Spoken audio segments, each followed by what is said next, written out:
Well, a man who's no stranger to the Beaumont School District has been appointed temporary police chief. Superintendent Vern Butler today named Sergeant David Bubba Hall to the position. KFDM's Jennifer Gordy looks at the future of the school district's police force. Sergeant David Hall is a familiar face as he makes the rounds in the Beaumont School District. I think with a small department like this, you need to have a chief that's going to get out there and work. The new temporary chief has been with the BISD Police Department since it was created more than 7 years ago. I think he brings experience more than anything. He's been working with the department since the inception since 2007. And so he has a great rapport with the police officers. And so I think he brings the experience to the department that is needed for leadership.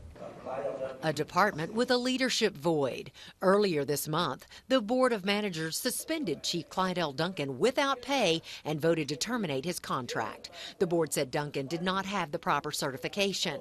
Hall says he'll be a different kind of leader. I try to work it where followed by example. If I get out there and do what they're doing, directing traffic, and then when I ask them to do something, they don't hesitate.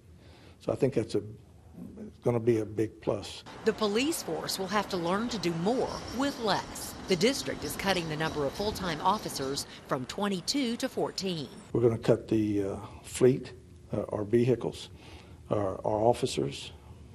We're changing times of their work days, so they cover some games, which will save on overtime. The board will have to figure out if the cuts are enough.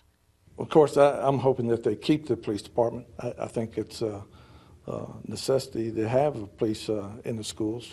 And that's where you'll find Sergeant Hall, the temporary chief, in the trenches with his officers. In Beaumont, Jennifer Gordy, KFDM 6 News. Hall joined the school district's police force after 27 years with the Beaumont Police Department.